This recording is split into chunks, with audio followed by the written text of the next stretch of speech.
বর্তমানে সৃষ্টি হয়েছে, ঘরে বসে থাকার মতন অবস্থায় নাই। দেখেন, যদি আপনি সুস্থ স্বাভাবিক মানুষ হন, আমরা রাত্রেবেলা ঘুমাতে পারবেন না। সংস্কারের আন্দোলন চলতেছে। আপনারা জানেন যে গতকালকেও বিভিন্ন জায়গায় মারামারি। বাংলাদেশে চলেছে অমানবিক নির্যাতন ছাত্রছাত্রীদেরকে। এই নিয়ে কি বলল টিকটকার ও ইউটিউবাররা ও নাটকের সিএম ভাই ও মোশারফ ভাই, সেই ভিডিওগুলো আপনাদের সামনে উপস্থাপনা করব। তাই এই ভিডিওটি একটু স্কিপ না করে ভিডিও সম্পূর্ণ দেখার অনুরোধ রইল। কত মায়ের কোল খালি কইরা এখন দেখায় চোখে পানি, নিজের স্বপ্ন পূরণ করার জন্য আর কতজনকে হতে হবে কুরবানি। সিএম ভাই কি বললো চলুন সর্বপ্রথম আমরা এই ভিডিওটি দেখে আসি। যে ভাইরা, যে বোনগুলো মারা যাচ্ছে, যে ভাইটা মারা গেল, দেখেন, যদি আপনি সুস্থ। সিএম ভাই আরো বলেছে ছাত্রদের পাশে আমরা আছি। ইয়াংরা যারা হচ্ছে আমাদের মেইন অডিয়েন্স, যাদের আমাদেরকে প্রয়োজন, আমরা যদি তাদের সাথে না দাঁড়াতে পারি তাহলে আসলে কেন কাজ করলাম? এর থেকে কাজ না করা ভালো, অন্য কোনো কিছু করা বেটার। মোশারফ ভাই কি বলল চলুন সেই ভিডিওটি আমরা দেখে আসি।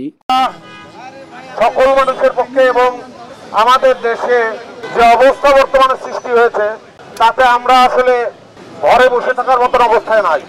আমরা শান্তি চাই, আমরা রক্ত দেখতে চাই না। গোলাগুলি, হত্যা, রক্ত এগুলো দেখতে চাই না। এগুলোর বাইরে আমরা থাকতে চাই, আমরা শান্তি চাই।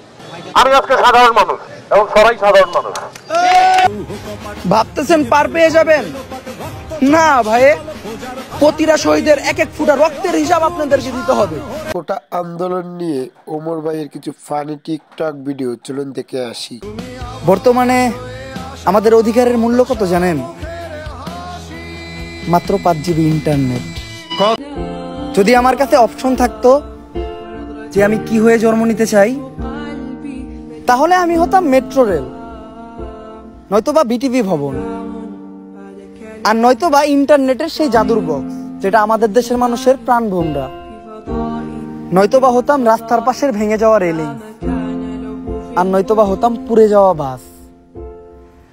তাও মানুষ হতাম না। লজ্জা থাকা উচিত। মুসলমান মুসলমানের ভাই, আর এই ভাইদেরকে আমরা আরেকজনের কথায় মাইরা লাই খালি কইরা এখন দেখায় চোখে পানি, নিজের স্বপ্ন পূরণ করার জন্য আর কতজনকে হতে হবে কুরবানি।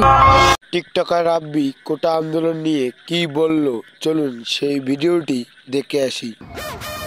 আমি 71-এর যুদ্ধ দেখি নাই, হ্যাঁ, তবে দাদার কাছে শুনছিলাম বাঙালিকে রক্তে নাকি একটা আলাদা জোর আছে। 2024-এ দেখে লাইছি। টিকটকার আশিক কোটা আন্দোলন নিয়ে তার বউ সহ একটি ভিডিও বানিয়েছে, চলুন সেই ভিডিওটি একটু দেখে আসি। এখন তো আর রাস্তায় কারফিউ নাই, তো কি হয়েছে? ওমা, ছাত্রদের পক্ষ হয়ে প্রতিবাদ করবো না? রাস্তায় বের হলেই তো পুলিশ গুলি করছে। তাহলে কি হয়েছে? অনলাইনে করবো, ফেসবুক টিকটকের মাধ্যমে করবো। অনলাইনে করলেও তো পুলিশ ধরে নিয়ে যাচ্ছে। তাহলে কি আমরা বাঙালিরা প্রতিবাদ করবো না? ভিডিওটি শেষ করার আগে আপনাদের কাছে একটি অনুরোধ, আমাদের চ্যানেলে যদি আপনারা নতুন হয়ে থাকেন অবশ্যই চ্যানেলটিকে সাবস্ক্রাইব করে সাথে থাকা বেল বাটনটি অন করে রাখবেন। তো ভালো থাকবেন, সুস্থ থাকবেন, আল্লাহ হাফেজ।